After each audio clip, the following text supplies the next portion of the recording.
제가 그동안 이렇게 이제 우리 선언에서 이제 수행하고 있는 수행 방법이나 방법에 대해서 이제 여러 가지 형태로 이제 설명을 드렸는데, 지금까지 이제 그런 수행 방법을 좀 정리해서 책으로 나온 게 이제 문서로 나온 게 없어가지고 그랬는데, 요번에 이 책이 원래 이제 이해하고 내려놓기라고 한 10년 전에 나온 책이 있습니다. 근데 이제 그 책이 좀 오래되기도 했고, 그때 수행하는 거하고 지금 이제 수행하는 게 조금은 정리가 많이 된 것도 있고 해서, 요번에 이제 제가 지난 하한거 때 이걸 좀 전면 개정을 해가지고 이번에 새로 이제 책을 출간을 하게 됐는데, 지금까지 이제 제가 법문 중에 여러 가지로 이제 말씀드린 그런 이제 수행에 관련된 내용들이 좀 어느 정도 정리되어 있기 때문에 여러분 수행하실 때 이제 이 책을 좀 참고해서 하시면 좋을 것 같습니다. 네.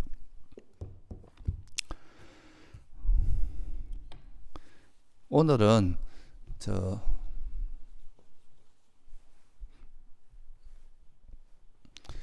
우리가 이제 수행을 하다 보면은 이제 보통 제일 먼저 우리가 부딪히는 거는 이제 장애를 부딪히게 됩니다. 번뇌에 부딪히게 되고, 그래서 우리가 세속에 살면서도 수행을 이제 이런 수행을 잘 모르고 살 때는 우리가 알지 못했던 그런 자기 마음에서 이제 여러 가지 형태의 번뇌들을 직면하게 되는데, 이제 그런 번뇌들을 만났을 때 이제 아무래도 처음에는 이제 자기의 안 좋은 모습들, 그러니까 마음에서 좀 원치 않는 모습들을 많이 보게 되기 때문에 그런 것이 이제 좀 불만스럽고 좀 이런 건 좀 없었으면 좋겠다, 이런 이제 생각들이 일어나기가 쉬운데요. 그런데 이제 그렇게 수행을 하다 보면은 사실은 이제 우리가 처음에 만나는 거는 장애, 번뇌 이런 거지만, 실제로 우리가 이제 수행을 하다 보면 그 장애를 극복해 나가는, 그거를 이제 알아차리고 이거를 이제 지혜를 활용해서 내려놓고 하다 보면 그 장애를 극복하는 과정에서 우리가 소위 말하는 깨달음의 구성 요소라고 하는, 또는 뭐 이제 팔정도, 이런 것들이 개발되게 됩니다.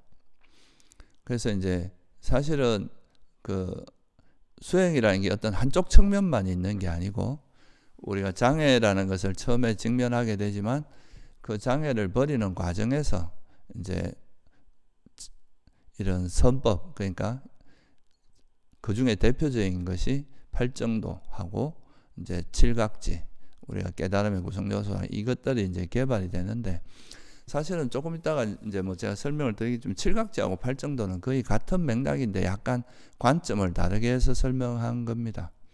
그래서 주로 이제 장애하고 칠각지를 많이 대비시키기 때문에 칠각지가 많이 개발이 되는데, 근데 이제 이런 우리가 장애를 극복하는 과정에서 생긴 이런 이제 깨달음의 구성 요소가 어떻게 해서 생기는지를 파악하지 못한다면 이거를 이제 계속 개발하거나 유지하기가 어려워지겠죠, 그죠? 그래서 오늘은 이 깨달음의 구성 요소가 어떻게 생기는가. 그러니까 우리가 장애도 보면은 이제 제가 지금까지 우리에게 일어나는 그런 마음의 장애, 탐욕이나 성냄이 있으면 그 성냄이 일어나는 원인이 있다 그랬잖아요, 그죠?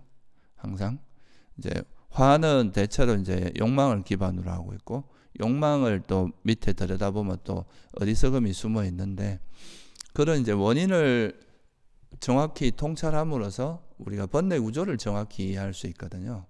그러므로서 이제 진짜 번뇌를 내려놓을 수가 있게 되는데, 그와 마찬가지로 이게 우리가 선법도, 그 중에서도 이런 깨달음의 구성 요소 같은 경우도 이제 그것이 생긴 걸 알았는데 이게 왜 생기는지를 모르면, 어떻게 해서 이런 것들이 생기는지에 대한 이해가 없으면 이 깨달음의 구성 요소를 유지하거나 개발하기가 어렵겠죠, 그죠?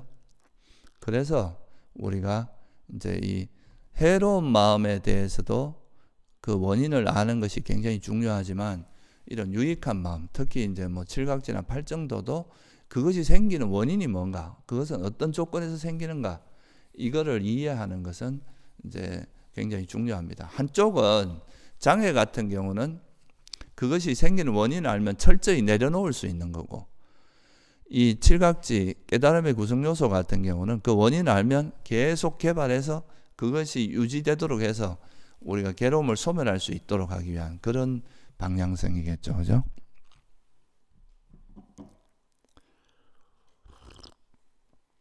그래서 이 깨달음의 오늘은 깨달음의 구성 요소에 대해서는 제가 예전에도 여러 번 설명드린 적이 있고, 그래서 오늘은 주로 그것이 어떤 조건에서 생기는가, 어떤 원인에서 생기는가를 좀 포커스를 맞춰서 설명을 드릴게요. 이 깨달음의 구성 요소라고 하는 거는 왜 경전에 보면 이게 왜 깨달음의 구성 요소냐, 이름이 이렇게 붙인 이유가 뭐냐라고 했을 때 깨달음으로 인도하기 때문에 깨달음의 구성 요소라고 합니다. 그러니까 이 깨달음의 구성 요소를 개발하면 이 마음 상태가 우리를 번뇌를 소멸하게 해서 장애를 소멸하고 번뇌를 소멸해서 깨달음에 이르게 하는 그런 마음 요소이기 때문에 깨달음의 구성 요소라고 정의하는 겁니다. 그래서 이 깨달음의 구성 요소라는 것은 깨달음으로 인도하기 때문에 깨달음의 구성 요소 이름이 붙었다, 이렇게 하시면 되고, 그러면 이 깨달음의 구성 요소는 7가지로 구성되어 있어서 우리가 보통 칠각지라고 이야기합니다. 팔정도는 8가지 요소이기 때문에 팔정도라고 이야기하는 거죠. 그죠? 근데 이제 이 깨달음의 구성 요소는 보통 7가지로 구성되어 있기 때문에 이제 이 중국에서 칠각지라고 번역을 한 거죠. 깨달음의 구성 요소를 각지라고 번역한 겁니다. 그래서 이거는 이제 보통 염각지, 그러니까 기억이라고 하는 염이 있고, 택정희, 택법각지, 정진각지, 희열각지, 요 3가지가 있고, 그리고 경정평, 경안, 그 다음에 정은 삼매를 이야기하죠. 삼매. 그리고 평은 평혼. 그래서 염각지, 택정희, 경정평, 이렇게 7가지로 구성되어 있습니다. 그거는 여러분들이 기본적으로 좀 참고로 이 정도는 외워두시는 것이 이제 적어도 불교 수행할 때는 꼭 필요한 요소거든요. 팔정도에서 이제 팔정도하고 깨달음의 구성 요소가 다른 점은, 깨달음의 구성 요소에서는 직접적으로 이제 깨달음을 인도하는 것을 설명하기 때문에 개에 대한 언급은 없어요. 그런데 팔정도에는 뭐가 있습니까? 정어, 정업, 정명이라고 한 요 3가지가 뭐에 해당합니까? 개에 해당하죠. 그죠? 그래서 요 3가지를 빼면은 팔정도도 정견, 그 다음 뭐예요? 정사유, 정어, 정업, 정명은 빼고, 그 다음에 정정진, 바른정진이 있고, 정염, 바른기억, 그리고 정정, 바른삼매, 이렇게 5가지로 구성되어 있죠. 그죠? 그런데 어떻게 보면 칠각지는 요 5가지 구성 요소를 약간 다른 관점에서 좀 더 풀어서 설명한 거라고 보면 돼요. 그러니까 이제 처음에 나오는 염각지는 깨달음의 구성 요소란 말은 선법입니까? 불선법입니까? 네? 이거는 당연히 선법이겠죠. 그죠? 깨달음으로 인도하는 거니까. 그래서 여기에서는 사실 발언이란 말이 안 붙어 있는 거예요. 이미 이거는 깨달음의 구성 요소를 설명하는 거니까. 그렇지만 여기서 의미는 예를 들면 사띠, 이 기억이라고 하는 것도 바른 기억을 뜻하는 거고, 정진도 바른 정진을 뜻하는 거고, 삼매도 바른 삼매를 뜻하는 거고, 이렇다는 걸 이해해야 됩니다. 그건 기본으로 생각하고, 처음에 이제 우리가 팔정도에서는 정견, 바른 견해를 가지고 있으면 바른 사유, 그 다음에 이걸 통해서 바른 견해를 기반으로 바른 정진이 일어나고, 그 정진을 기반으로 해서 뭐가 일어납니까? 바른 기억, 그리고 바른 삼매, 이렇게 이루어지는 걸 설명하고 있잖아요. 그런데 이 칠각지에서는 독특하게 이 바른 기억을 앞으로 뺐습니다. 그러니까 기억을 먼저 이야기하고 그걸 통해서 택법각지가 결국 바른 기억, 바른 견해와 바른 사유를 뜻하는 거라고 보면 되거든요. 그러면 그리고 택법각지 다음에 뭐가 나옵니까? 정진이 나오잖아요. 그죠? 이 정진을 하면은 그 다음에가 보통 이제 그 팔정도에서는 정진이 있으면 바른 기억이고, 그 다음 바른 삼매로 바로 이어지는데, 이 칠각지에서는 삼매에 드는 과정을 조금 풀어서 설명을 해놨어요. 그냥 정진을 한 다음에 바른 기억을 통해서 삼매된다 이게 아니라 이런 바른 정진을 하다 보면은 어떤 과정을 거쳐서 삼매되는지를 좀 풀어서 설명하는데 그게 바로 뭐냐 하면 정진을 열심히 하면 이제 희열이 생기고 그 다음에 경안, 그 다음에 삼매된다. 이렇게 그 드는 과정을 조금 더 풀어서 설명한 거고 또 삼매에 들고 나서 이 삼매를 기반으로 지혜가 생기는 거를 삼매 다음에 평온이라는 게 이제 평온의 마음이 생기서 평온이라는 거는 이제 어디에도 치우치지 않은 마음 상태잖아요. 그죠? 그러면 이걸 기반으로 해서 또 지혜가 생기니까 이 삼매를 통해서 지혜가 생기는 그 중간에 또 필요한 평온이라는 걸 하나 더 드러낸 거의 차이입니다. 그러니까 사실은 어찌 보면 칠각지가 팔정도를 조금 더 부연해 조금 더 자세히 설명한 거다. 이렇게도 볼 수 있는 거죠. 그리고 또 하나는 뭐냐 하면 우리가 보통 이제 바른 견해를 통해서 정진하고 바른 기억이 생기고 이렇게만 설명을 하고 이제 팔정도에서는 이런 순서로 설명을 하고 있는데 칠각지에서는 바른 기억을 기반으로 해서 바른 택법각지가 지혜가 생기는. 그러니까 이거는 이제 우리가 이런 공부를 해보다 보면 알겠지만 이 설명을 하기 위해서 이렇게 하지만 사실은 이게 서로 영향을 준다는 것, 서로 의지하고 있다는 것을 의미한다고 보시면 돼요.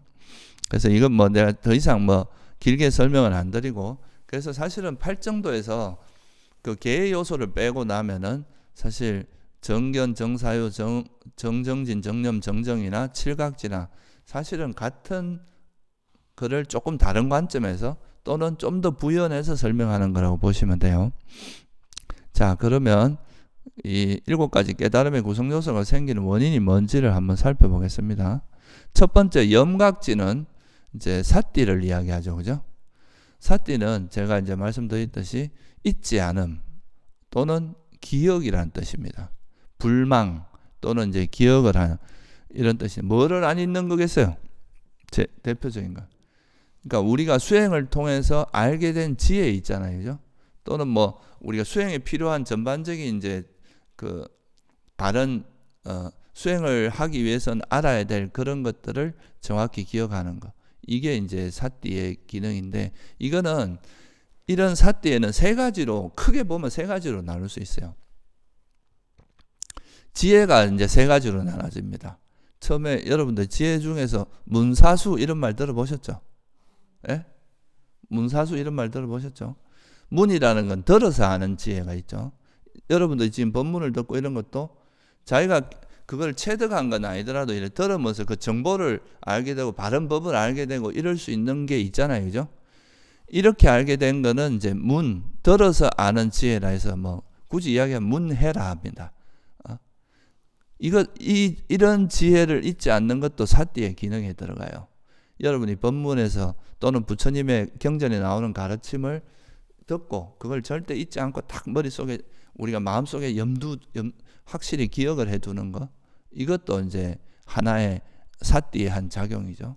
그 다음에 이런 걸 배웠으면 여러분이 배우고 나서 듣고 나서 집에 가면서 딴 생각하고 일하다 보면 다 잊어버릴 수 있잖아요. 그러면 이걸 어떻게 해야 되냐면 들은 다음에는 그 다음에 그거를 뭘 합니까? 사유를 하겠죠. 그죠? 이것이 왜 부처님께서 이런 법을 설하셨을까? 이건 무슨 뜻일까? 이런 이제 의미에 대해서 깊이 곰곰이 사유하게 되겠죠. 그걸 뭐라 그럽니까? 이게 이제 사해죠. 생각을 통해서, 사유를 통해서 얻어지는 지혜도 있어요.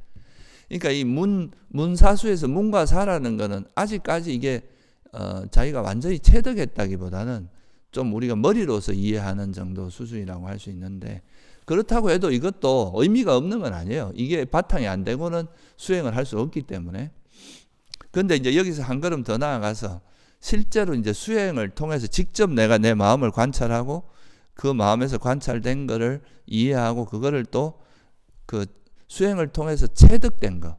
이거는 이제 수해라 그럽니다. 닦음으로서 얻어진 지혜.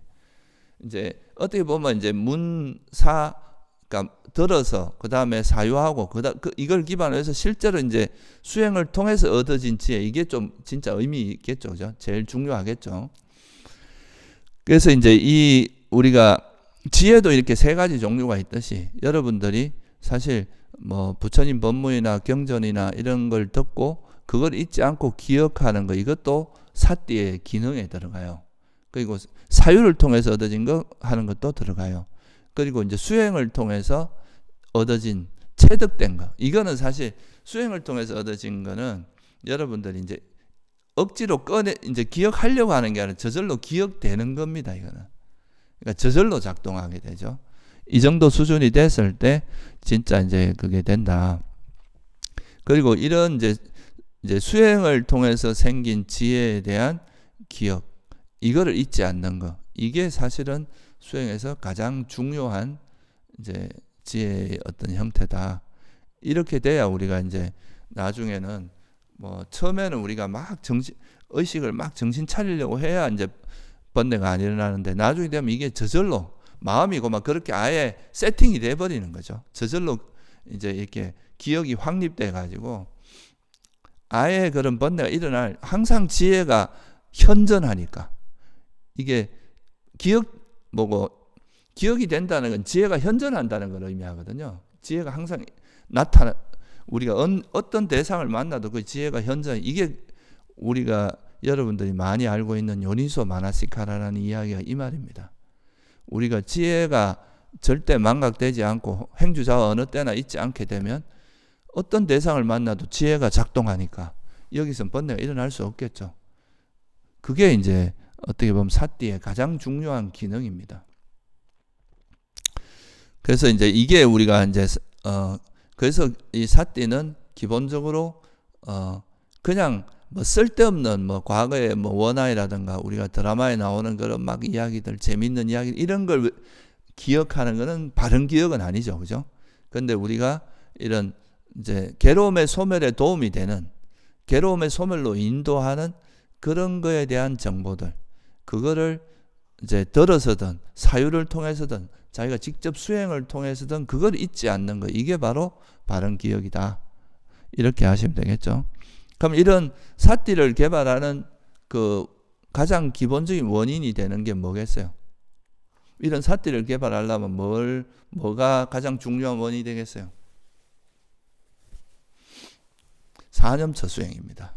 사념처 수행이 바로 이제 네 가지 기억 확립을 하는 수행인데, 여러분들이 신수신법이라고 하는 그거를 항상 우리가 일상 속에서나 좌선에서나 극기 수행에서나 항상 우리 몸과 마음에서 일어나는 현상을 관찰하면서 거기서 일어나는 그 관찰하는 수행하는 과정에서 우리가 경험된 것을 계속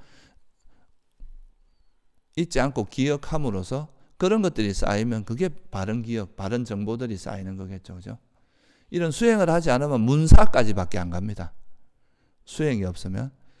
그런데 이제 이런 수행을 통해서 수해라고 하는 닦음으로, 수행을 통해서 생긴 지혜가 생기려면 사념처 수행을 해야 되는데, 이 사념처 수행은 이제 제가 여러분들한테 맨날 이야기하는 좌선, 그러니까 호흡 수행이나 극기 수행이나 특히 일상 수행에서 이제 사념처 수행이 좀 더 적극적으로 개발이 되겠죠. 이 세 가지가 다 사념처 수행의 범주에 들어갑니다. 호흡 수행도 사실은 사념처 수행의 아주 정수처럼, 그러니까 사념처 수행을 가장 엑기스만 뽑아서 아주 고급 수행으로 만들어진 게 사념처 이제 호흡 수행입니다. 여러분들이 호흡 수행 16단계에 보면 그게 신수신법 그 과정이 다 들어가거든요. 그래서 그런 식으로 하다 보면 내가 내 몸과 느낌과 마음과 법에 대해서 관찰하다 보면, 아, 나한테 이런 장애가 일어나는구나. 나한테 또 이런 뭐 감각적 욕망이 있고, 이런 성냄이 있고, 해태온침이 있고, 들뜸이 있고, 후회가 있고, 의심이 있다. 이런 거를 자기가 스스로 실제로 이제 이게 지식으로 아는 게 아니라 실제로 자기 마음이 작동되는 걸 관찰하게 되는 거죠. 이게 바로 이럴 때 이제 소위 말해서 문사가 아니라 이제 수행을 통해서 얻어진 지혜를 잊지 않는 바른, 수행을 통해서 얻어진 이 정보, 바른 암, 이거를 우리가 보통 바른 알미라고, 정지라고 하거든요. 정지. 바른 알을 잊지 않는 것, 이게 바로 바른 기억입니다. 그래서 이 바른 기억이 생기기 위한 가장 중요한 조건은 사념처 수행입니다. 이 사념처를 통해서 이제 뭔가 신수신법, 더 간단히 몸과 마음을 계속 관찰하면서 제일 먼저는 이제 여러분 처음에 접할 때는 오장에 대한 바른 정보, 바른 알미 생기겠죠. 오장에 대한 지혜 또는 바른 알미 생겨서 그거를 계속 우리가 기억함으로써, 그걸 잊지 않음으로써 이게 점점 이제 수행자로서 내가 나한테 이런 장애가 있고 이런 장애 또 원인은 뭐고 어떻게 하면 버리고 이런 거를 이제 잊지 않고 그걸 탁 파악해 두는 거, 이게 바른 기억에 해당하는 거죠. 그 다음에 여기서 한 걸음 더 나아가면 오늘 이제 우리가 공부하듯이 이 장애를 버리는 거에서 장애가 뭔지 알고 장애의 원인도 알고 장애를 버리는 방법도 알고 이러다 보면 거기서 뭐가 생기냐면 또 칠각지가 생기거든요. 이것이 장애임을 깨뚫어 아는 것도 지혜고, 이거를 이제 오장애를 우리가 몸과 마음을 관찰하기 위해서 애쓰는 거, 이건 뭐에 해당하죠? 바른 정진에 해당하겠죠. 그리고 그렇게 하다 보면 마음이 고요해지면 삼매도 생기고, 이 장애가 버려지면서 마음의 삼매도 생기고, 이게 다 이제 장애를 알아차리고 내려놓는 과정에서 또 칠각지가 개발이 되거든요. 이 깨달음의 구성 요소가. 그래서 이 사념처 수행을 하면 첫째는 오장에 대한 이제 바른 기억이 생기고, 그 다음에는 아까 말씀드렸듯이 이것이 장애다, 이것은 장애의 원인이다, 이것은 장애를 버리는 방법이다, 이렇게 깨뚫어 아는 건 뭐에 해당하겠어요? 지혜에 해당하겠죠. 그런 지혜를 잊지 않는 거, 이게 또 그게 바로 바른 기억이 생기는 거죠. 그래서 이런 깨달음의 구성 요소에 대해서도 또 이게 바로 삼매고, 이게 바로 정진이고, 이게 바로 경안이고, 이게 바로 평온이구나, 이렇게 또 알아나가는 그 과정이 생길 거 아니에요. 이게 또 칠각지에 대한 바른 기억이 생기는 겁니다. 여기서 한 걸음 더 나아가면 내가 지금 내 몸과 마음에서 일어나는 걸 관찰해 보니까 내가 지금까지 이걸 나라고 생각했는데 알고 보니까 그냥 이건 오온일 뿐이구나. 나라고 생각한 게 그냥 물질과 내가 나라고 생각하는 것도 그냥 몸과 마음이 계속 변해 나가는 것 뿐이다. 그리고 이 마음에서 그냥 이렇게 때로는 유익한 작용이 일어나고 때로는 해로운 작용이 일어나는 것 뿐이구나. 그래서 이 나라고 하는 존재는 몸과 마음일 뿐이고 이것은 결국 조건에서 만들어진 거기 때문에 무상하고 내 것이라 할 만한 게 없구나, 괴로움이구나, 이렇게 아는 거는 이제 처음에는 오장의 칠각지만 한 걸음 더 나아가면 오온에 대한 형성된 법에 대한 이해가 또 생깁니다. 이런 통찰을 잊지 않는 거는 또 오온에 대한 바른 기억이거든요. 그래서 이 사념처 수행을 통해서 이런 오장에 대한 철저한 지혜가 생기면서 그걸 잊지 않는 바른 기억도 생기고, 그 다음에 그게 버려지면서 칠각지에 대한 바른 기억도 생기고, 그리고 더 나아가서 오온, 내가 지금 관찰하고 수행할 때 계속 경험했던 이것들이 결국은 다 물질과 느낌과 인식과 형성, 그리고 의식, 다시 말하면 물질과 정신, 다섯 무더기, 이거일 뿐이구나. 이거를 이제 자기 스스로 알게 되면서, 그리고 이것들은 다 계속 조건에서 일어났다 사라지고 형성된 것이구나, 이렇게 알게 되면 이게 나중에 뭐가 돼요? 정말 형성된 것은 다 괴로움이구나. 이게 뭡니까? 고성지 아니겠어요? 그죠? 그리고 이 탐욕이나 성냄, 어리석음 때문에 괴로움이 일어나는 거예요. 다시 말하면 장애 때문에 괴로움이 일어나는 거예요. 이렇게 아는 건 집성제를 아는 거거든요.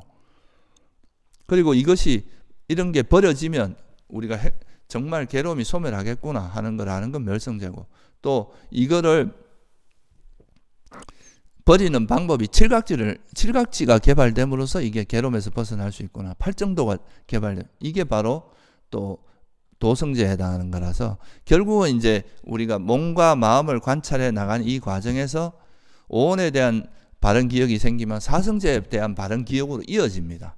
그러면 이게 이제 깨달음으로 우리가 이제 이어지는 거겠죠.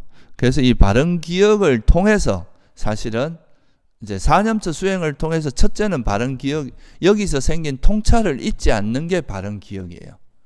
사념처 수행을 하다 보면 뭔가 알아지는 게 있을 거 아니에요, 그죠?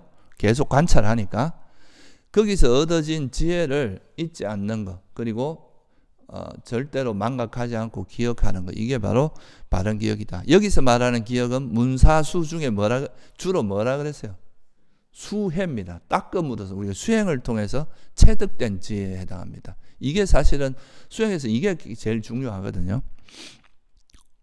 이게 이제 우리가 바른 기억이 생기는 원인은 한마디로 사념처 수행을 통해서 바른 기억이 개발된다. 아시겠죠?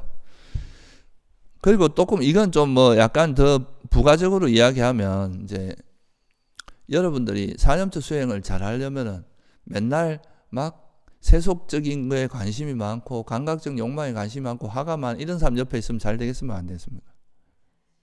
안 되죠. 근데 뭔가 옆에서 계속 자기 몸과 마음을 알아차리려고 하고 마음을 놓지 않으려고 하면서 계속 이렇게 수행하는 사람 옆에 있으면 수행이 잘 되겠어요? 안 되겠어요? 그래서 사실은 항상 이 수행에서 가장 기본이 이제 그 수행, 이런 사띠 수행을 안 하는 사람은 멀리하고 사띠 수행을 하는 사람을 가까이 하면 이게 또 사띠가 바른 기억이 생기는데 굉장히 도움이 된다. 그래서 우리가 이런 수행터에 와서 같이 수행도 하고 하는 겁니다. 여기서는 다 그렇게 수행하려고 하는 사람들이 있는 곳이니까 자기도 모르게 망각했다가도 아차 하고 다른 사람 하는 거 보고 알고 다시 하게 되고 이렇게 되거든요. 그게 이제 된다. 그리고 또 이제 하나는 법담입니다. 스승이나 도반과의 이제 법담을 나누는 과정을 통해서 사념처를 좀 더 정확하고 잘 실천할 수 있게 되고 거기서 얻어진 또 지혜를 통해서 또 바른 기억이 생기고 법담하는 과정에서도 또 좋은 아이디어를 얻을 수 있고 자기가 막혀있는 수행하다 어디가 잘못되어 있는지 어디를 해야 되는지 이런 거를 발견할 수 있게 될 거 아니에요. 그죠? 그게 또 이제 그래서 이게 스승이나 도반과의 법담이 또 수행에서는 굉장히 중요합니다. 이게 일종의 이제 검증을 하는 과정이거든요. 자기가 수행한 게 맞는지 안 맞는지. 자기 혼자 생각하다 보면 자기 생각으로 흘러갈 가능성이 거의 99%라고 봐도 과언이 아닙니다. 굉장히 그 사람들은 자기 스스로를 합리화하는데 굉장히 익숙해 있기 때문에 그 법담을 나누면서 이제 좀 객관화되거든요. 내가 경험한 것이 어느 정도 수준이고 또 특히 스승과의 법담을 통해서 자기가 이제 경험한 게 맞는지 안 맞는지 이런 걸 좀 확인해 가면서 그렇게 이제 수행을 할 수 있게 되겠죠. 그래서 이게 이제 사띠가 생기는 가장 주된 원인은 사념처 수행이고 바른 기억이 생기는 그리고 또 이거에 대한 좀 부가적으로는 그 사띠를 잘 닦는 사람, 바른 기억을 잘 닦는 사람을 가까이 하고 그런 수행을 안 하는 사람은 좀 멀리 하고 또 법담 이것이 수행에 도움이 된다. 이게 이제 첫 번째 사띠가 생기는 우리가 7가지 깨달음의 구성 요소 중에 바른 기억이 생기는 원인입니다. 두 번째는 바른 기억 다음에 나오는 게 뭡니까? 바른 기억이 있으면 택법각지가 생기죠. 이 택법이란 말은 원래 빨리어로 보면 이제 담마 위자야라는 뜻인데 예전에도 제가 설명을 드렸지만 이거는 이제 법을 조사한다 이런 뜻입니다. 원래 뜻은 법의 조사, 법을 조사한다. 그러니까 이제 여기서 중국에서는 담마라는 건 법으로 옮기고 조사하고 뭐 이렇게 택하는 거죠. 이것은 뭐고 이건 뭐고 이렇게 딱 조사하는 그걸 이제 간택할 택자를 써서 택법이라고 번역을 한 거예요. 이제 중국에서는 말이 간단해서 좀 쉽죠, 그죠? 그래서 이제 택법각지라고 이야기하는데 이거를 정확히 이야기하면 법에 대한 조사입니다. 조사, 검증 이런 뜻이에요. 그러니까 이건 무슨 말이냐면 여러분들이 이제 사념처 수행을 할 때 내가 뭔가 일어날 때 마음에서 몸에서 현상이나 마음에서 장애나 칠각제 일어날 때 이걸 알아차리는 거는 순간순간 알아차리는 거는 이제 우리가 수행 과정에서 이제 생각 없이 현재 알아차리기를 할 때는 그렇게 일어나면 일어나는 대로만 알아차리는 식으로 하잖아요. 한 걸음 떨어져서 그죠? 보통 처음에는 우리가 현상 자체를 있는 그대로 보는 연습을 해야 되니까 내가 일어나는 그대로 뭐 탐욕이 일어나면 탐욕이 일어나는구나. 성냄이라면 성냄이 일어나는 또 그거에 대해서 그걸 아는 지혜가 일어나면 지혜가 일어난다고 알고 이렇게 자기한테 일어나는 걸 있는 그대로 아는 거를 주로 하는데 이렇게 하면 이제 직관적으로 어떤 현상이 일어나는 것에 대한 그 지혜들이 많이 생기겠죠. 그죠? 우리가 알아차리는 그대로 딱 지금 이 순간에 보는 그대로 현재 일어나는 그대로 이거에 대해서 뭐 이런저런 생각 없이 그냥 있는 그대로 알아차리 이걸 이제 생각 없이 현재 알아차리라고 설명을 드렸죠. 그죠? 그렇게 하다 보면 거기서 얻어지는 직관지 이런 정보가 있는데 이런 바른 알을 그냥 이대로만 알면은 이게 이제 되게 우리가 아주 날것의 지혜이긴 하지만 이것을 정교하게 다듬기 위해서는 또 뭐가 필요하냐면 이 법의 특성은 뭐고 원인은 뭐고 이런 걸 조사하는 과정이 좀 필요하거든요. 특히 이거 조건을 조사하는 과정이 필요한데 그거에 대해서 좀 이모저모 검증하고 탐구하고 검증하는 그런 거를 우리가 택법이라고 이야기하는 겁니다. 그러니까 택법각지는 그러려면 이렇게 조사하기 위해서는 여러분들이 가지고 있는 정보가 있어야 쉽게 말하면 여러분이 뭐 이렇게 뭔가 여러 정보를 배웠는데 이 정보에서 부처님께서 이런 경험들 그러니까 이것이 이렇게 내가 뭐 경험한 것 중에 내가 느낌 행복이나 괴로움 이런 게 바로 느낌이구나. 이거는 또 장애구나. 감각적 욕망의 성 이런 장애구나. 이건 또 깨달음의 구성 요소. 이게 의식이 이게 마음이구나. 이렇게 정리하는 과정. 내가 얻은 수행을 통해서 얻어진 날것의 정보들을 좀 더 법에 따라서 체계적으로 정리를 해야 그게 자기끼리 될 거 아니에요, 그죠? 그래야 그게 정확하게 이제 내가 수행을 통해서 얻어진 걸 잊어버리지 않으려면 그 딱 정리를 해야 잘 되거든요. 그래야 또 지혜도 예리해집니다. 그냥 직관적으로만 하는 거는 감각적으로 하는 거기 때문에 그것만 갖고는 부족하거든요. 그래서 우리가 날것으로 생각 없이 현재 알아차리기를 통해서 얻어진 그런 이제 날것에 또는 있는 그대로의 정보를 또 법에 따라서 체계적으로 정리해가는 과정이 바로 택법각지라고 보시면 돼요. 그래서 이 택법각지는 여기서는 팔정도에서 말하는 바른 사유가 되게 중요합니다. 그러니까 사유를 통해서 내가 경험한 그 생각 없이 현재 알아차리기를 통해서 경험한 그 정보에 대해서 사유 과정을 통해서 이걸 더 정교하게 특히 사성제의 어떤 관점에서 이걸 정확하게 이해하는 과정이다. 그게 바로 이제 택법각지라고 보시면 되겠죠. 그래서 팔정도에서 보면 바른 견해를 기반으로 해서 현상을 바라보고 그럼으로써 이제 생기는 그러니까 바른 견해로 현상을 봐야 바른 기억이 바른 정보가 생길 거 아니에요, 그죠? 현상을 있는 그대로 보고 이런 쪽으로 좀 포커스를 맞췄다면은 이게 이제 이 칠각지에서는 이미 얻어진 정보를 어떻게 체계적으로 정리하느냐에 좀 더 체계적으로 이해하느냐에 좀 더 관심이 있어요. 그래서 이제 팔정도에서는 바른 견해를 통해서 바른 기억이 생기는 쪽으로 설명을 하고 있지만 칠각지에서는 바른 기억을 기반으로 해서 더 바른 견해가 좀 더 체득되고 정리되는 과정 이걸로 설명을 하고 있는 거죠. 이 택법각지하고 이제 택법각지가 결국 지혜거든요. 이제 법으로 말하면 지혜인데 이건 바른 견해도 결국 사성제에 대한 지혜잖아요, 그죠? 그러니까 이건 이제 어찌 보면 택법각지를 통해서 바른 견해가 스스로 체득되어 가는 과정을 거친다 이렇게 보시면 돼요. 그래서 바른 기억이 있으면 바른 기억을 조건으로 택법각지가 생긴다. 그래서 택법각지가 생기는 가장 중요한 조건은 바른 기억이다 이렇게 볼 수 있습니다. 그래서 이제 칠각지에서 바른 기억이 있으면 택법각지가 일어난다 이렇게 설명을 한 겁니다. 그래서 이 택법을 한다는 것은 결국 우리가 이제 사성제 우리가 수행을 통해서 생각 없이 알아차리기를 통해서 얻어진 그 지혜를 날것의 지혜를 그거를 이제 사성제라는 그 진리에 맞게 그러니까 뭐 간단히 말하면 그냥 뭐 이제 이것은 정말 이건 우리가 내가 경험한 게 결국은 물질과 정신뿐이구나. 근데 이건 다 계속 형성돼서 변하는 것이다. 그래서 이건 내 것이라 할 만한 것도 없고 형성된 것은 괴로움이구나. 이렇게 바라보는 게 그렇게 하면 그 고성제에 대한 지혜가 생기는 거 아니에요, 그죠?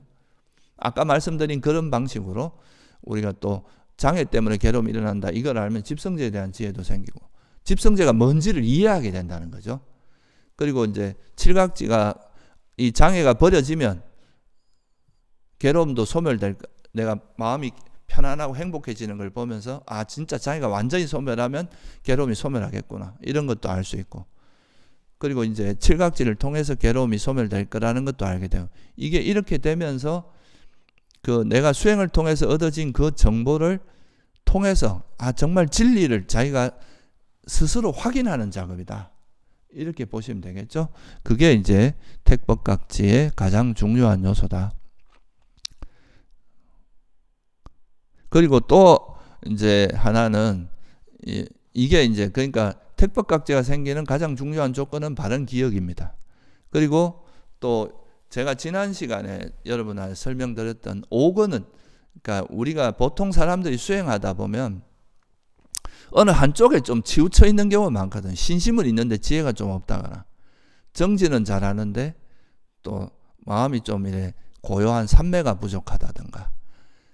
이 5가지 구성 이제 우리가 뭐 지혜나 삼매 이런 게 우리가 칠각지로 말하면 이 칠각지가 좀 잘 골고루 잘 갖춰져야 되는데 어느 한쪽으로 치우쳐 있으면 이게 이제 균형이 무너지면서 조화가 무너지면서 뭔가 수행에서 부족한 게 생기거든요. 그러려면 우리가 이제 예를 들어서 제가 수행을 하다가 지혜는 좀 생긴 것 같은데 삼매가 부족하다. 이러면 삼매를 좀 더 개발하는데 노력을 해야 돼요. 근데 삼매는 좀 있는 것 같은데 지혜가 부족하다면 지혜에 좀 더 신경을 써야 되고, 이런 과정에서도 이런 거를 이제 정확히 조화롭게 닦아 나가는 과정에서도 지혜가 생기겠죠. 그죠? 이것도 이제 지혜가 생기는 하나의 조건이 될 수 있습니다. 이런 게 다 그거 아까 이건 또 뭐 기본적으로 지혜 있는 사람을 가까이 하고 어리석은 사람을 멀리 하는 게 좋겠죠. 지혜 있는 사람 가까이 있으면 아무래도 주워 듣는 게 많습니다.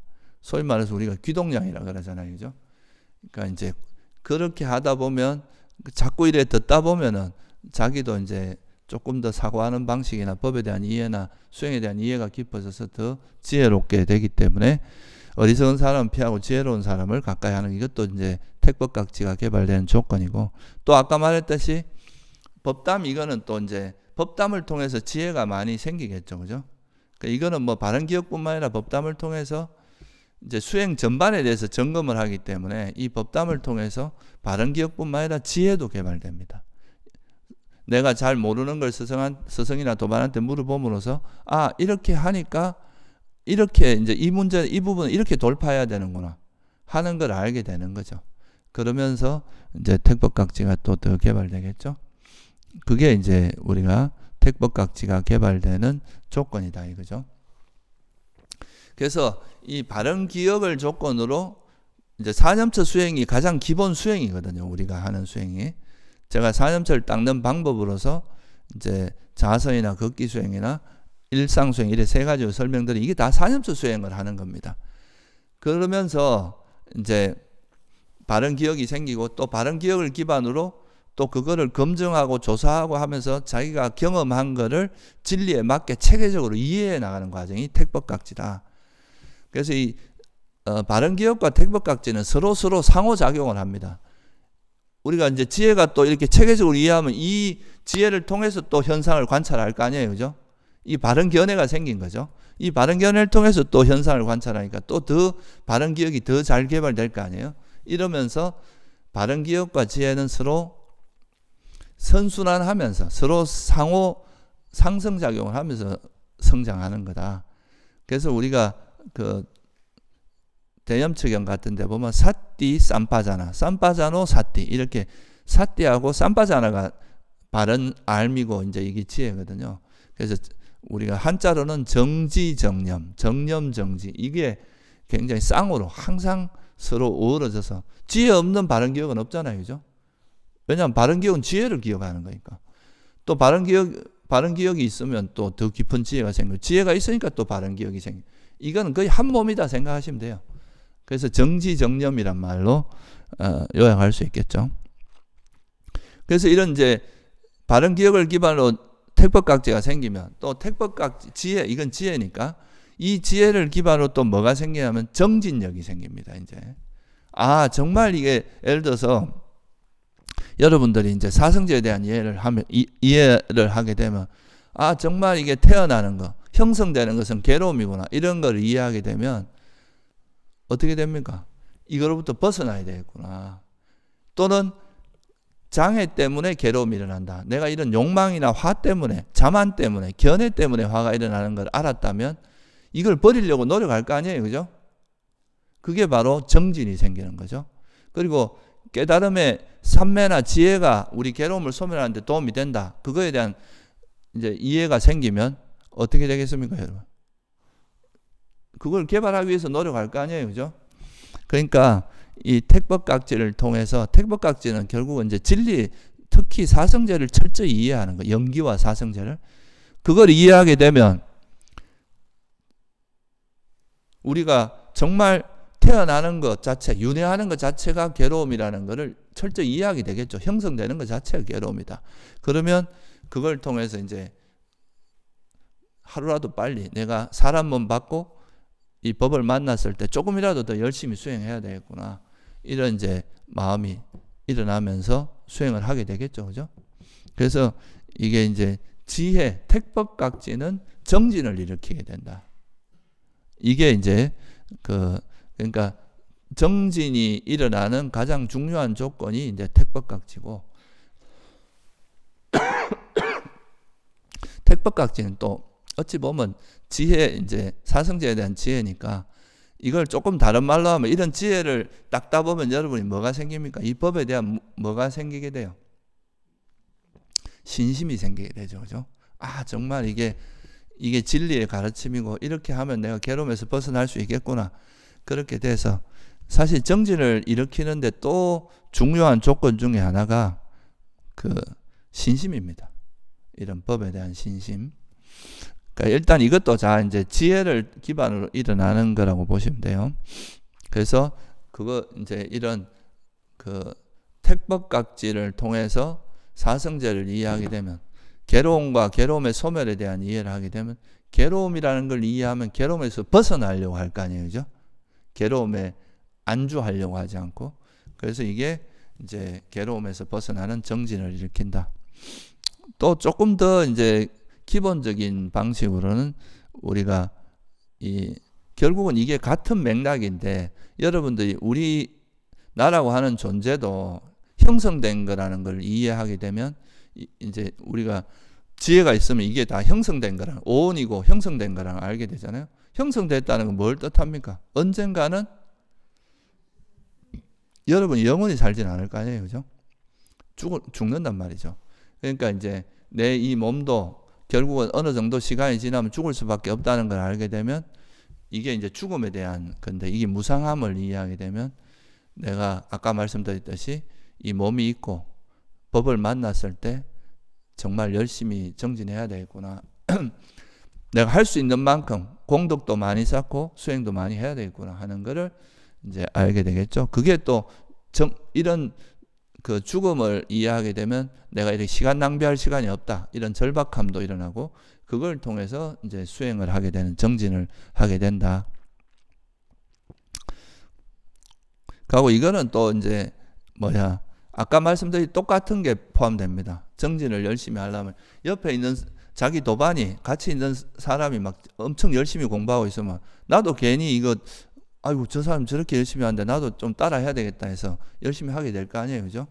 그래서 이것도 뭐 다 똑같은 이야기입니다. 결국은 칠각지에 다 적용되는데, 정진을 게으른 사람은 멀리하고 정진을 열심히 하는 사람을 가까이 하는 게 또 정진을 잘하는 그게 되겠죠. 그러니까 이래 대중처수에서 같이 공부하면 옆에 있는 사람은 잘 앉아있는데 나만 못 앉아. 그러니까 또 이렇게 더 마음을 다져서 또 열심히 하고 이래 되는 게 있잖아요. 그죠? 그런 게 이제 게으른 사람을 피하고 부지런한 사람 또는 정진을 열심히 하는 사람을 가까이 하는 것. 또 아까 말했듯이 도반과의 법담을 하다 보면 또 다른 수행자들이 수행을 잘하는 것도 이제 간접적으로 알게 되고, 또 스승의 격려나 이런 이제 자극을 받아서 또 정진을 잘할 수도 있겠죠. 그죠? 그리고 또 스님들 같은 경우는, 출가자들은 이제 아무래도 탁발하면서 신도들이 시주한 음식을 먹고 살아가는 거니까, 이제 이런 음식을 먹으면서 내가 이렇게 하루하루 그냥 놀고 쓸데없이 보내는 거는 참 큰 빛을 지는 거다, 이렇게 생각을 하고 내가 이 빛을 갖기 위해서 열심히 정진해야 되겠구나. 이렇게 생각할 수 있겠죠. 실제 경전에도 보면 아라한이 돼야 빛을 안 진다 그럽니다.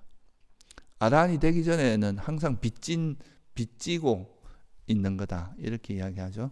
아라한이 되면 이제 그 빛이 이제 없는 거죠. 그만큼 돌려주니까. 이게 이제 정진이 생기는 조건입니다. 그래서 이 지혜, 택법각지를 조건으로 해서 정진력이 생기는 거죠.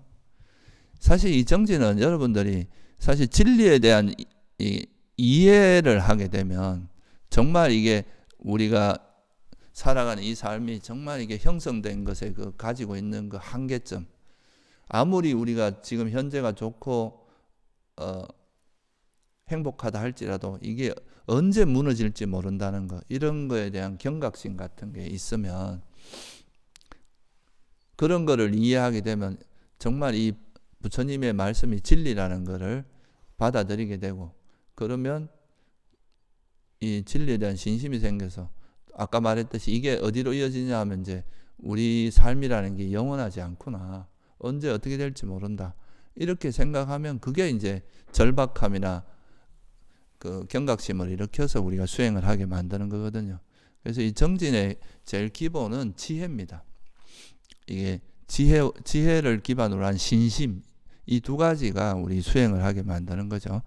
그래서 팔정도에서도 바른 견해가 있으니까 정진이 있고, 이 지금 칠각지에서도 보면 이게 택법각지가 지혜거든요. 이 지혜가 있어야 정진이 일어난다, 이렇게 이제 설명하고 있는 겁니다. 그리고 이제 정진을 하다 보면, 정진이라는 게 결국 뭡니까? 뭘 정진이라 그래요, 불교에서는? 아까 설명을 다 아시니까 제가 빼먹은 건데, 정진은 해로운 걸 버리고 유익한 걸 개발하는, 이걸 정진이라 하잖아요. 진리를 깨닫는 게 정진이거든요, 바른 정진은. 그러니까 좀 더 구체적으로 말하면 이제 장애가 일어나면 버리고, 칠각지가 깨달음의 구성 요소가 일어나면 개발하는 쪽으로 가는 게 정진이잖아요. 그게 바른 정진이죠. 여러분들이 만약에 이제 욕망을 쫓아가고 수행을 안 한다면 그거는 바른 정진이 아니라 그릇된 정진이 되겠죠. 그것도 정진은 정진, 노력은 노력이니까. 이제 자기 번뇌를 쫓아가고 번뇌를 안 버리고 있다, 이런 거는 이제 그 방향대로 노력을 하는 거죠. 근데 바른 정진은 항상 해로운 마음을 버리고 유익한 걸 개발하는 게 바른 정진이란 말이에요. 그러면 정진을 열심히 하면 뭐가 버려지겠습니까? 장애가 버려지기 시작하겠죠. 번뇌들이, 해로운 마음들이.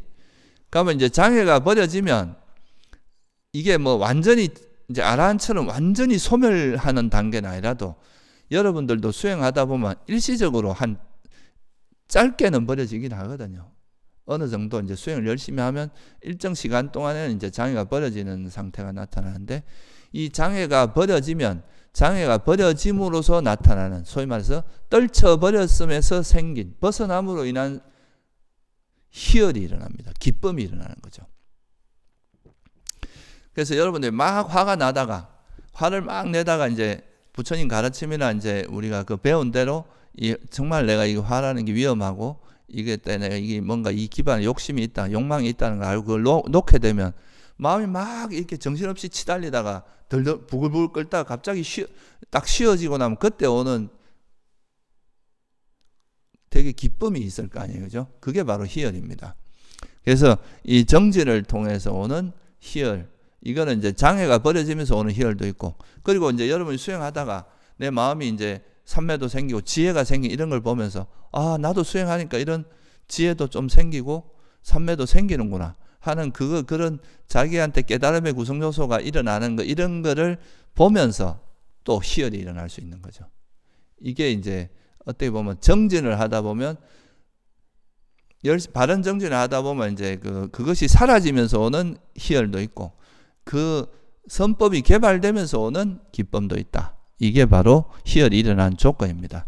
그래서 정진이 있으면 희열이 일어난다, 이렇게 설명한 거죠. 그리고 또 여러분들이 이런 기쁨이 일어나는 거에 또 큰 조건 중에 하나가 삼보에 대한 신심입니다.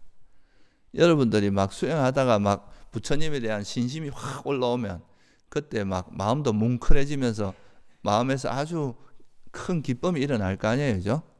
그게 바로 이제 삼보에 대한 이런 바른 신심 이런 걸 통해서도 이런 희열이 일어날 수 있습니다. 여기서 말하는 희열은 욕망을 기반으로 한 희열과 다르다는 것은 여러분이 분명히 이해하셔야 돼요. 우리가 막 그 드라마 보고 월드컵 볼 때 골이 너무 막 좋다고 하는 이런 거는 사실 마음이 엄청 들떠 있는 상태에서 일어나는 희열이잖아요. 이런 걸 말하는 게 아니고 이거는 이제 마음이 그 장애라는 게 들뜸이나 그런 해태혼침이나 욕망이나 성냄 같은 게 버려지면서 마음이 차분해지면서 오는 희열이겠죠. 그게 바로 이제 희열이고 여기서 그러니까 신심을 통해서도 그런 뭐 이런 진리에 대해서 또는 이 벗어남에 대한 그런 신심이 일어날 수 있고 또 이런 삼보에 대한 신심이 여러분들에게 이런 이제 희열이 생기게 할 수 있고 또 경전을 보다 보면 이제 경전에 되게 우리 마음에 와닿는 구절들 있잖아요. 그죠? 뭐 부처님이 어떻게 수행하셨고 뭐 부처님께서 어떤 그 외도를 대할 때 뭐 어떤 외도가 이제 개종을 하려니까 그러지 말고 거기 자 신중하게 오히려 이렇게 좀 그 사람을 좀 이렇게 다독거리면서 좀 그쪽도 보시라 하면서 이렇게 하라고 이렇게 하는 그런 덕 있는 모습을 본다거나 이런 걸 통해서 또 신심이 일어나기도 하죠. 그래서 경전에 나오는 그런 신심이 일어나는 그런 경전 구절을 또 여러분 희열이 일으키는 데 도움이 됩니다. 마찬가지로 이제 좀 거칠거나 이런 사람이 있으면 자꾸 이제 짜증나고 화가 날 위험이 크니까 인자하고 자비로운 사람 가까이 있으면은 희열이 일어날 가능성이 크겠죠. 수행 잘하는 사람, 자비로운 사람 이런 옆에 있으면 같이 있기만 해도 기쁨이 일어날 수 있습니다.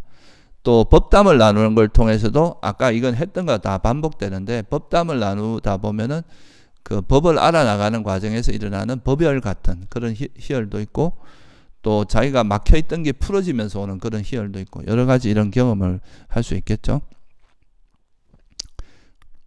그리고 이제 이거는 비슷한 맥락이라서 제가 한꺼번에 설명을 할게요. 사실 희열이 일어나면서 이제 정진을 통해서 희열이 일어나면 희열이라는 건 아주 기쁜 마음이 정말 뭉클하면서 오는 그 내면 깊숙 이거는 그냥 가짜 기쁨이 아니라 정말 마음 깊숙한 곳에 일어나는 기쁨입니다. 이런 게 일어나면 이제 우리가 해로운 장애가 버려지면서 일어나는 현상이기 때문에 이와 더불어서 이 기쁨과 더불어서 마음에 어떤 현상이 일어나냐면 희열을 기반으로 해서 마음이 되게 고요하고 편안해집니다. 여러분이 수행하다가 이제 막 평소에는 되게 들떠 있고 힘들다가 수행이 잘 되고 이러면 희열이 일어나고 그로 인해서 마음이 고요하고 편안해지는 이제 그 기쁨과 함께 마음이 깊숙이 오르면서 마음도 아주 편안하고 고요해지는데 이거를 우리가 한마디로 경안이라고 이야기하는 이게 이제 경안각지가 생기는 거죠. 이거의 조건은 희열입니다. 기쁨과 함께 이제 이런 경안이 생기는 거죠.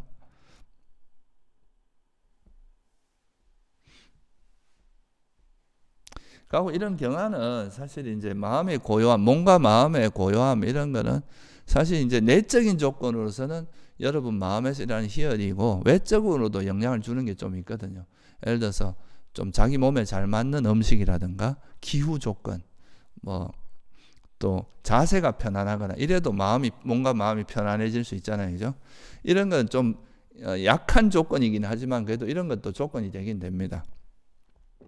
그리고 아까 말했듯이 좀 고요한 사람 옆에 있으면 막 번뇌 치솟다가도 수행 잘하는 사람 옆에 있으면 또 마음이 착 가라앉는 그런 경험을 해보는 것도 있을 거예요. 그래서 이런 고요한 사람, 들뜨고 포악한 사람은 피하고 좀 고요하고 편안한 사람 가까이 하는 거 이것도 도움이 되고 또 아까 말씀드렸듯이 이제 도반이나 스승과의 법담을 통해서 또 마음이 이래 쉬어짐으로써 같이 고요하고 편안해지는 것도 있겠죠.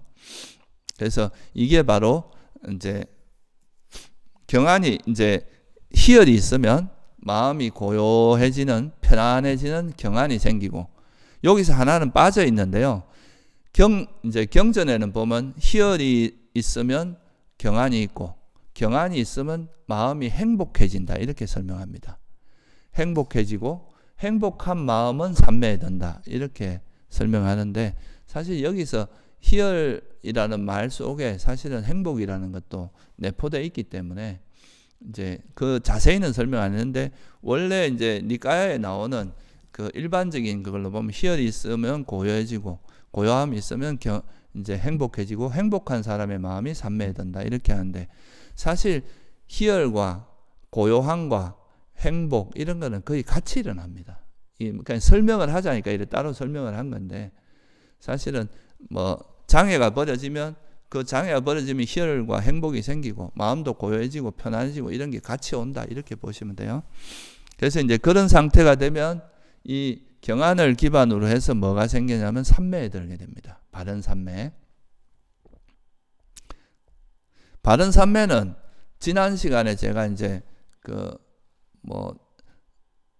니미따가 생겨서 선정에 드는 과정이라든가 뭐 삼매에 대해서는 많이 설명을 했기 때문에 여기서는 자세히는 설명을 안 드리고요. 그래서 경안이 있으면 삼매가 이제 마음이 행복해지면서, 그러니까 예를 들면 호흡하고 하나가 돼가 있는, 호흡만 알아차리고 있는 시간이 막 이게 번뇌가 많을 때는 엄청 힘들고 지루한 시간이 될 수 있는데, 이 번뇌가 다 정리되고 이제 마음이 기쁘고 고요하고 편안하고 이제 행복해지면은 있는 시간이 너무 행복하니까 아무것도 다른 걸 하고 싶은 마음이 없어지는 거예요. 그러니까 이제 그걸로 인해서 삼매에 들 수 있다. 그래서 이 경안과 행복, 희열과 경안 요소 뭐 설명은 안 돼 있지만 행복이라고 하는 것은 이 삼매의 가장 중요한 조건이 됩니다. 특히 이제 보통 이제 경전에서 삼매의 조건은 행복이라고 이야기합니다. 마음이 행복해야 거기 오래 머물 수 있지, 행복하지 않으면 오래 머물 수가 없거든요. 그래서 이제 행복한 게 조건이고, 또 행복한 이런 삼매에 드는 거에 또 중요한 조건이 뭐냐 하면, 지난 시간에 제가 설명드렸듯이 바른 삼매는 선정을 이야기하는데, 이 선정에 드는 거의 조건이 뭐라 그랬습니까? 니미따라는 게 숨의 표상이라는 게 있다 그랬죠. 그죠? 이 숨의 표상이 생겼을 때, 그러니까 이제 장애를 내려놓다 보면 마음이 희열과 행복이 생기고, 그러면서 이제 이 니미따라고 하는 숨의 표상이 생기는데, 이런 표상을 어떻게 유지하고 잘 케어해서 잘 사라지지 않게 잘 해서 그 선정에 들어간 그 메커니즘은 제가 지난 시간 자세히 설명했기 때문에 그거에 대해서 안 들어보신 분은 지난 본문을 참고하시면 될 것 같고요. 그래서 이제 그런 것들이 선정에 들게 만든, 요때 이제 소위 말해서 너무 과하게 노력해도 안 되고 또 너무 게을러도 안 되고, 소위 말해서 노력을 적절하게 분발해야 될 때는 노력을 기울여야 할 때는 기울이고 또 약간 힘을 빼야 될 때는 빼고, 이런 이제 균형감이 조화롭게 하는 이게 굉장히 중요하다 그랬죠. 그건 지난번에 설명했기 때문에 그걸 참고를 하시면 될 것 같고, 또 우리가 이제 이런 삼매를 얻는 조건은 뭐냐 하면, 여러분들이 선정이라는 것이 깨달음의 정말 중요한 기반이다. 우리가 괴로움을 소멸하기 위해서 부처님께서도 선정에 들으셨고 이 선정을 기반으로 해탈하셨잖아요. 그죠? 그래서 경전에도 보면 이 선정과 이제 깨달음, 그러니까 수다운 사다음 아나 말한 그 소위 말해서 그런 깨달음은 이걸 특별한 법이라고 하셨거든요. 선정도 특별한 어떤 법이라고 말씀하셨어요. 그러니까 이제 그런 선정이라는 것이 깨달음에 이르는데 정말 중요한 마음 상태라는 걸 이해하면 우리가 또 선정을 개발하기 위해서 애쓸 거 아니에요. 그죠? 그래서 선정과 해탈의 이익을, 그거를 이해하는 것도 삼매를 닦는 것에 중요한 조건이 될 수 있습니다. 그리고 막 계속 이야기했지만 삼매 든 사람을 가까이 하고 삼매 막 들뜨고 산만한 사람 멀리 하는 게 좋다 이거죠. 산만한 사람 옆에 있으면 같이 산만해지고, 이제 고요한 삼매에 든 사람 옆에 있으면 같이 삼매에 들기가 쉽죠. 그리고 이제 법담을 통해서 또 삼매에 드는 여러 가지 방법을 배워서 이제 도반이나 스승과의 대화를 통해서 또 삼매에 드는 거에 그게 될 수 있겠죠. 그래서 우리가 이제 바른 정진을 통해서 희열이 생기고, 희열이 있으면은 또 경안, 마음이 고요하고 편안해지고, 그러면 행복해지고, 그게 이제 삼매에 들게 만든다. 그리고 삼매에 들었다는 것은 여러분들이 이제 삼매에 들고 나면은 삼매라는 거는 이제 대상과 마음이 하나 된 상태라고 이야기했죠. 그죠? 이 삼매에 드는 가장 중요한 조건이 뭐라 그랬습니까? 장애가 놓아져야 되죠. 그죠?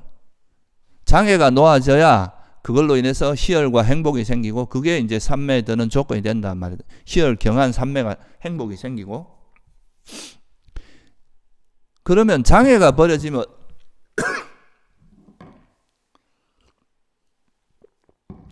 우리 마음이 어떻게 변하느냐 하면 탐욕과 성냄이 있으면은 좋아하는 건 집착하고 싫어하는 건 화내고 이랬잖아요. 덜뜸이나 해태온침이 있으면 마음이 붕 떴다가 너무 또 가라앉았다가 이런 게 반복되는데 이 장애가 버려지면 마음이 이런 것들이 없어지면서 마음이 철저하게 균형감이 생기거든요. 좋아하고 싫어하지도 않고 그렇다고 들뜨거나 가라앉지도 않고 그래서 이렇게 되면은 마음이 아주 대상에 대해서 객관적이고 중립적인 상태로 바뀝니다. 이걸 뭐라 그럽니까? 이게 평온입니다. 이 평온이라는 것은 삼매가 있으면 이 마음이 평온해지는데 이 평온이라는 마음 상태가 어떤 대상을 만나도 내 감정이나 이런 게 개입되지 않고 그냥 있는 그대로 보는 거예요. 있는 그대로 볼 수 있는 이런 마음 상태이기 때문에 이 삼매가 삼매를 개발하는 것이 평온이 생기게 하는 가장 중요한 조건이 됩니다. 여러분 평온을 이거 평온하게 행동해야지 머리로 해가 되는 게 아니라 실제 삼매력이 있으면 저절로 평온하게 됩니다. 마음 상태가. 왜냐하면 장애가 없는 마음 상태니까. 그래서 이런 평온의 조건은 이제 삼매고 또 이게 또 하나의 조건이 될 수 있는 거는 이게 이제 어떤 대상을 봐도 그것을 이 세상에 있는 모든 거는 다 형성된 거잖아요. 사람도 그렇고 모든 대상을 볼 때 형성된 거, 그리고 존재들도 다 형성된 오온이라든가 이런 걸 다 조건에서 형성된 거라는 걸 알면 거기에 대해서 우리가 마음이 왔다 갔다 하지 않을 거 아니에요. 그죠? 저거는 다 조건에서 형성된 거기 때문에 사라지기 마련이고 나라고 할 만한 것도 없고 이렇게 이제 이해하게 되면 이 현상을 한 걸음 떨어져서 보게 되는데 이게 이제 평온을 개발하는 중요한 조건이겠죠. 그래서 이제 중생이나 또 어떤 사람이나 존재들에 대나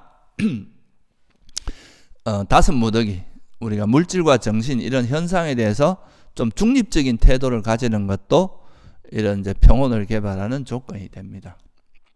그리고 평온한 사람 가까이 하고 이제 평온하지 않은 사람 또 자꾸 애착을 가지고 화내고 이런 사람을 멀리하는 것 이런 게 이제 조건이 되고 수행 법담을 통해서 또 이런 평온을 개발할 수 있겠죠, 그죠? 그러면 이제 이런 평온이 생기면은 마음이 어떠냐 하면은 우리가 평온함이 없으면 대체로 어떻게 반응하면 내가 원하는 대상이 나타나면 탁 달라붙습니다, 마음이. 원치 않는 대상이 나타나면 싫어해요. 이러니까 마음이 어떻게 보면 이제 균형이 깨지니까 되게 편견이 생긴다. 사람을 볼 때 있는 그대로 보는 게 아니라 편향되게 보는 거예요. 자기가 좋은 거는 막 좋다고 보고 원치 않는 거 보면 막 안 좋고 흠잡고 이렇게 본다는 거죠. 그래서 이 평온이라는 거는 그런 게 없는 마음 상태니까 이 평온을 기반으로 해서 뭐가 생기겠어요? 지혜가 생기는 거죠. 그죠? 있는 그대로 보는 지혜가 생겨요. 그러면 있는 그대로 보는 이 지혜가 생기면 이걸 잊지 않는 뭐가 또 같이 개발이 됩니까? 이 지혜를 잊지 않는 게 뭐예요? 사띠죠. 그죠? 그러니까 이 평온이 있으면 또 뭐가 생긴다는 거예요? 사띠가 개발되겠죠? 또 사띠가 있으면 택법각지가 있으면 정진, 희열, 그 다음에 경안, 또 삼매, 평온이 있으면 또 이 바른 기억을 개발하고 이렇게 해서 이게 서로 선순환하면서 계속 삼매와 지혜가 성장하는 겁니다. 이렇게 해서 이게 이제 점점 깊어지고 특히나 이제 바른 기억과 사띠와 택법각지 이 지혜도 깊어지고 더불어서 삼매도 깊어지고 그러면서 이제 이 삼매와 지혜가 칠각지가 골고루 잘 딱 껴지면 때로는 지혜가 너무 강하다 싶으면 삼매 쪽으로 닦고 삼매나 평온, 이제 경안이나 삼매, 평온, 경정평 이거는 좀 우리 마음을 고요하게 하는 거고, 택정희, 택법각지, 정리와 희열각지는 우리 마음을 활기차게 해주는 거니까 너무 활기차면 덜 수 있으니까 그럴 때는 고요함.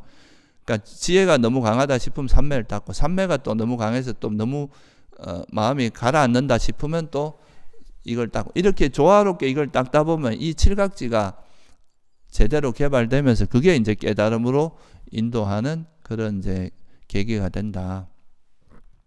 그래서 이 칠각지는 이제 그 서로 맞물려 있다는 거, 그죠?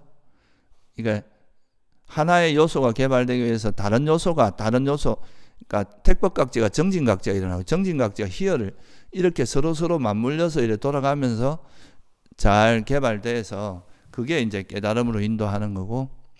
그래서 오늘 제가 이제 이 말씀을 드린 거는 우리가 선법도 이런 이제 뭐 팔정도라든가 칠각지 이런 것도 그게 어떤 조건에서 생기는지를 알아야 우리가 개발할 수 있고, 그죠? 어떤 부분을 개발해야 내가 이런 게 더 향상될 수 있는지, 그리고 그것이 설사 사라지더라도 그걸 다시 생기게 할 수 있고, 이미 생겼다면은 잘 지속되게 할 수 있는 그런 거라서 오늘은 이 깨달음의 구성 요소가 어떻게 생기는지에 대해서 좀 간략하게, 뭐 이걸 이야기하자면 한도 끝도 없지만 간략하게 설명을 드렸습니다. 그래서 여러분들 이걸 기반으로 해서 좀 칠각지를 열심히 개발해서 또 괴로움을 소멸할 수 있길 바랍니다. 예, 오늘 여기서 마치겠습니다.